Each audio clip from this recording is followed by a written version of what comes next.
Hello everyone. ये आपकी screen पे दिख रहा है एक कसम का फॉर्मेट, ओथ, जो कि हर ऑफिसर लबासनामे जाने के बाद खाता है कि that I will bear true faith and allegiance to constitution of India.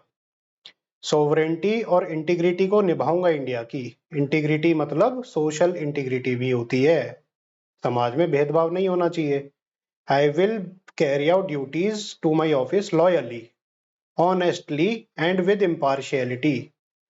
Honestly and impartiality मतलब भेदभाव नहीं करूंगा मैं,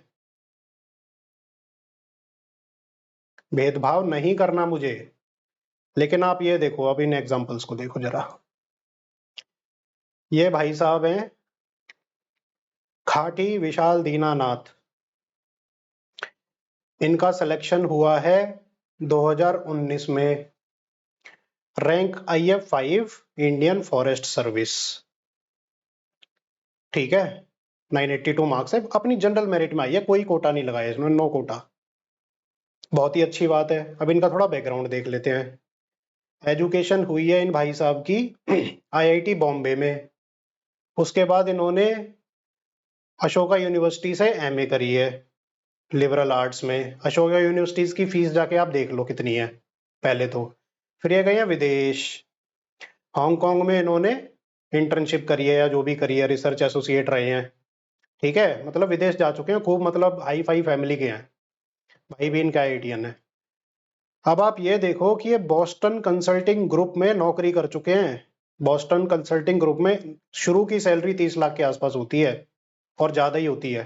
ठीक है, उसके बाद ये रह चुके हैं IFOS 2019 में सेलेक्ट हो चुके हैं। आज की डेट में IAS है।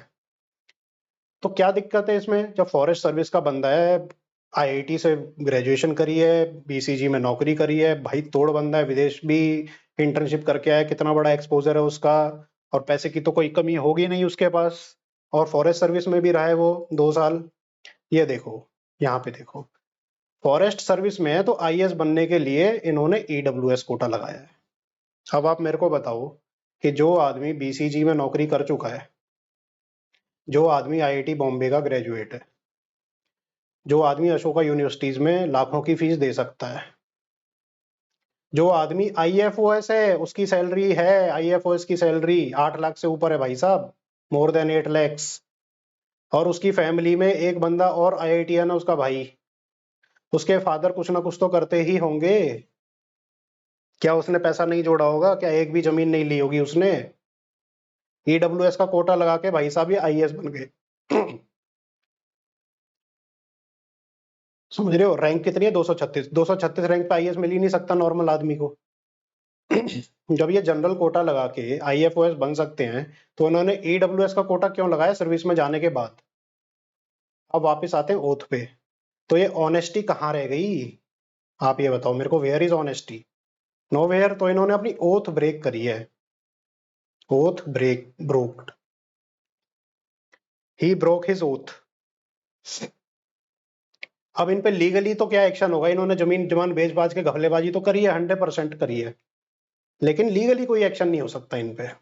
Legally he is completely correct, but he is morally corrupt. Morally corrupt है ये, that is why he is being named. Legally सही किया है इन्होंने, लेकिन मोरली करप्ट किया है। अब आप देखो, इनके इंटरव्यू में नंबर है 179। तो अब आप मेरे को बताओ कि ये जो UPSC का बोर्ड है इंटरव्यू का, जब हमें दिख सकता है कि आदमी का बैकग्राउंड ये है, आदमी फॉरेस्ट सर्विस का सर्विंग ऑफिसर है, जब हमें दिख सकता है कि वो गरीब नहीं है, तो क्या UPSC के बोर्ड को नहीं दिख रहा कि ये EWS कोटा क्यों लगा रखा है? और वहां पे कोटा बोर्ड के सामने होता है, क्योंकि डेफ पूरा का पूरा बोर्ड के सामने होता है। बोर्ड को पता है ये EWS लगा रखा है इसने, फिर भी इसको नंबर अच्छे दिए हैं। तो जब ये बोर्ड कहता है कि वी आर हेयर टू जज the personality of a person, तो इनकी पर्सनैलिटी को जज नहीं करा बोर्ड ने कि ये मोरली करप्ट आदमी है। और इससे ऊपर के बंदे को दे रखा है 143। क्यों भाई? इसने तो कोई कोटा नहीं लगा रखा ऑफिसर बनने के बाद, इसको क्यों कम नंबर दिए तुमने? एक अंधे को भी दिख जाएगा कि आईएफएस अफसर है वो गरीब नहीं होगा। एक अंधा भी कह देगा, किसी चाय वाले से बोलोगे वो भी कह देगा। ये यूपीएससी का बोर्ड दिमाग है इसमें? काहे का दिमाग है इसमें? ये काहे को बैठे हैं यूपीएससी बोर्ड वाले? ये पूछ नहीं सकते थे इस बंदे से कि तुम ऑफिसर हो और तुम्हारा बैकग्राउंड ये है कि तुम ईडब्ल्यूएस कोटा क्यों लगा रहे हो? पूछा क्यों नहीं बोर्ड ने इससे? और फिर देखते इसका क्या आंसर आता कि सर आईएफओएस हूं मैं, लेकिन मैं बंगला नहीं लेता, मैं गाड़ी नहीं लेता। और बंगला गाड़ी सब लिया होगा इसने। ये क्या कहता बताओ? अगर बोर्ड पूछ लेता इससे कि आप गरीब कोटा आपने लगाया है और आप जो हैं फॉरेस्ट सर्विस ऑफिसर हो, ग्रुप ए की सर्विस है आपकी सरकारी, आपने गरीब कोटा क्यों लगाया? ये क्या जवाब देता? और हो सकता है पूछ भी लिया हो, उसकी रिकॉर्डिंग तो देते नहीं है ये, और इसने अंदर कही हो सर कोई बात नहीं सेटिंग है। हो सकता है, वी डोंट नो। फिर इन्होंने रेजिग्नेशन दिया बाद में, आईएफएस से रेजिग्नेशन दिया और बने आईएएस। देख लो दूसरा एग्जांपल, रवि कुमार सिहाग, बहुत ही टैलेंटेड अफसर है, 337 रैंक है, आईआरएस आईटी मिला था इन्हें 2018 वाली लिस्ट में, 2018 वाली लिस्ट में, जनरल कैटेगरी है। लेकिन ऑफिसर बनने के बाद गरीब हो जाते हैं यार ये लोग। ऑफिसर बनने के बाद भाई साहब गरीब हो गए, और इनको यूपीएससी ने नंबर दिया 171 दिए यूपीएससी ने। तो इनसे भी पूछ लेता यूपीएससी कि भाई आप ऑफिसर हो, 3 साल से नौकरी कर रहे हो, क्या आप गरीब हो? उसे पूछने में क्या जाता था?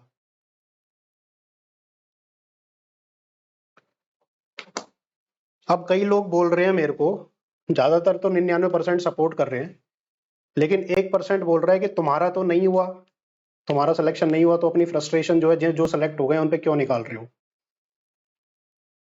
एक बात बताओ आप मेरे को, अगर कहीं भी आपको इनजस्टिस दिख रही है और आप सिर्फ इसलिए ना बोलो कि लोग आपको कहेंगे कि आप अपनी फ्रस्ट्रेशन निकाल रहे हो, तो यार आप इतने करप्ट खुद आदमी हो कि जब आप सर्विस में जाओगे, अगर बाई चांस सिलेक्शन हो गया, वैसे ना हो भगवान करे, अगर आप सर्विस में जाओगे और कहीं इनजस्टिस देख लोगे तो आप तो कह दोगे भाई मुझे मतलब नहीं है, मेरी तो बढ़िया नौकरी चल रही है, इनजस्टिस हो रही है तो होने दो, नहीं तो लोग मेरे को फ्रस्ट्रेटेड बोलेंगे अगर मैं बोला तो। अगर मैं नहीं बोलूंगा तो कौन बोलेगा? आप बताओ।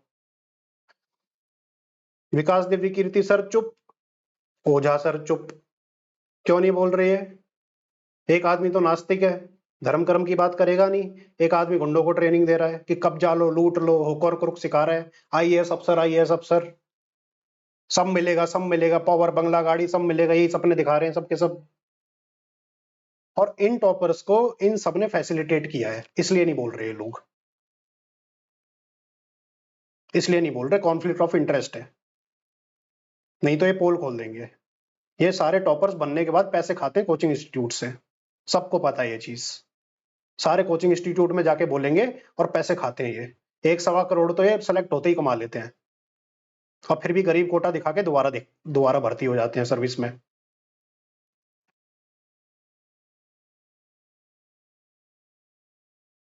और आप कह रहे हो ना फ्रस्ट्रेशन, फ्रस्ट्रेशन नहीं है ये पेन है उस इनजस्टिस का जो हो रही है समाज में।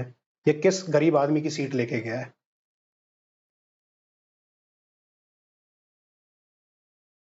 अगर मैं अपने बेनिफिट्स यूज करता 2016-17 में अफसर बन जाता, इन सबका सीनियर बैठा होता मैं, लेकिन इतना गूदा है मेरे अंदर, इतनी हिम्मत है मेरे अंदर कि कमा खा लूंगा, किसी का रहमो करम की जरूरत नहीं है मुझे।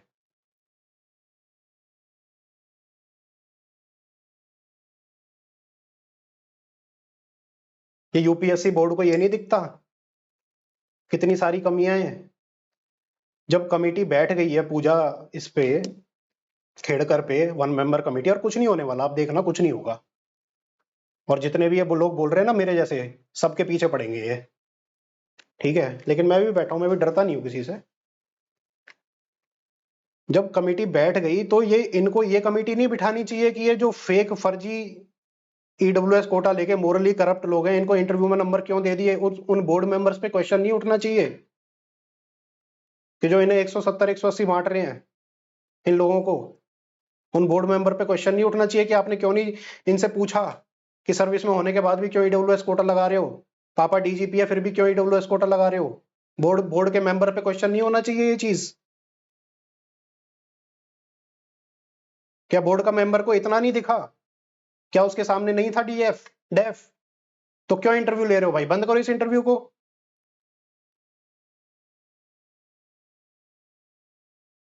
किस चीज का इंटरव्यू ले रहे हो भाई? एथिक्स का पेपर तुमने डाला है, क्या सिर्फ लिखने के लिए एथिक्स?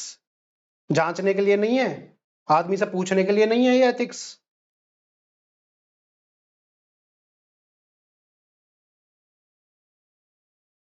क्या थोड़ी सी इन्वेस्टिगेशन नहीं कर सकता था यूपीएससी बोर्ड?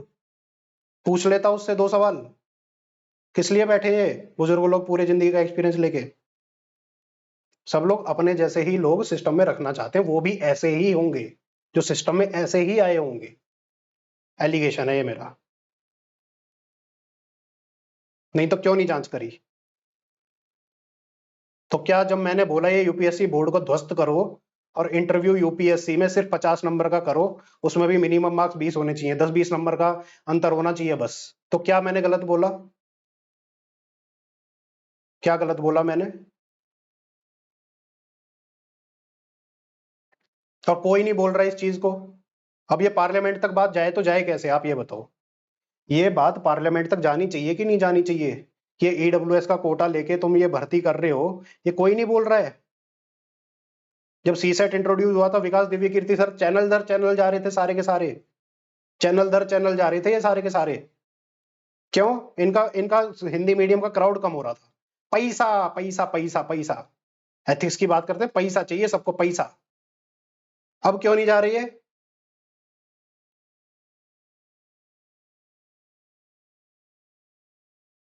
क्यों नहीं जा रहे ये लोग? जाए न्यूज चैनल में बताएं ये कमियां हो रही है।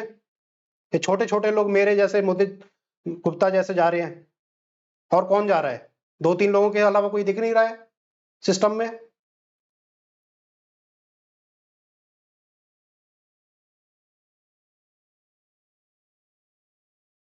ये करप्शन है पूरा।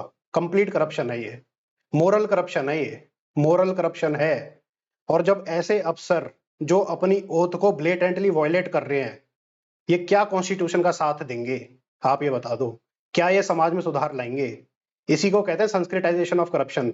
जो लोग मेरे को बोल रहे हैं ना आपकी जल रही है, आपका नहीं हुआ इसलिए, भाई अभी भी चांस है, कर जा सकता हूं मैं सिस्टम में। ठीक है, सुधार दूंगा। समझ में आई बात?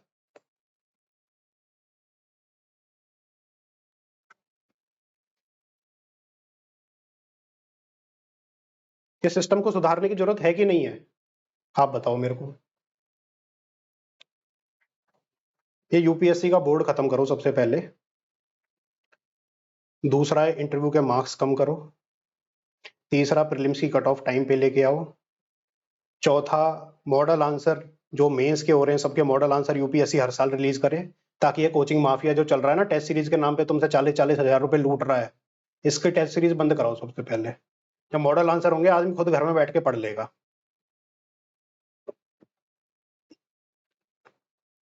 और ये टॉपरों का इंस्टीट्यूट में जाना बंद करो सिलेक्शन के बाद, पैसे ले लेके। आज की डेट में भी टॉपर जब सेलेक्ट हो गया उसके बाद इंस्टीट्यूट में पढ़ा रहा है पैसे लेके। वो इंस्टीट्यूट का प्रमोशन नहीं कर रहा है तो क्या कर रहा है वो?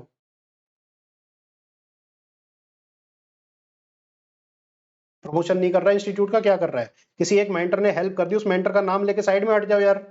पूरे एसोसिएट जिंदगी भर के लिए हो जाते हैं कोचिंग इंस्टीट्यूट से। और ये जितने भी यूपीएससी के मेंबर हैं बोर्ड के, ये रिटायर होके सारे के सारे कोचिंग सेंटरों में ही क्यों मिलते हैं यार? क्या क्या तुम्हारे इंटरेस्ट है कोचिंग सेंटरों से? घूस लेते हो क्या तुम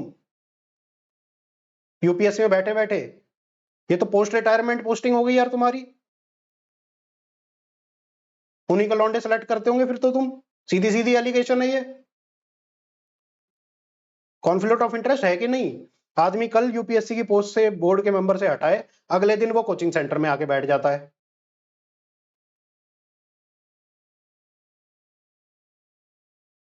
क्या इसमें कूलिंग ऑफ पीरियड नहीं होना चाहिए कि आप किसी भी प्राइवेट इंस्टीट्यूट में नहीं जाओगे, स्पेशली उस चीज के इंस्टीट्यूट में जो उसी चीज की तैयारी कराता है जिस चीज के तुम वॉच डॉग हो?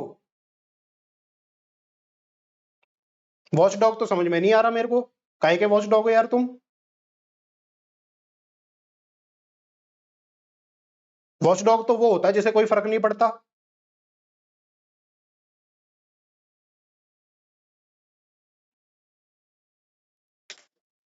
दिमाग खराब कर रखा है। कब करोगे चेंज? करो इसे change. Thank you all for listening.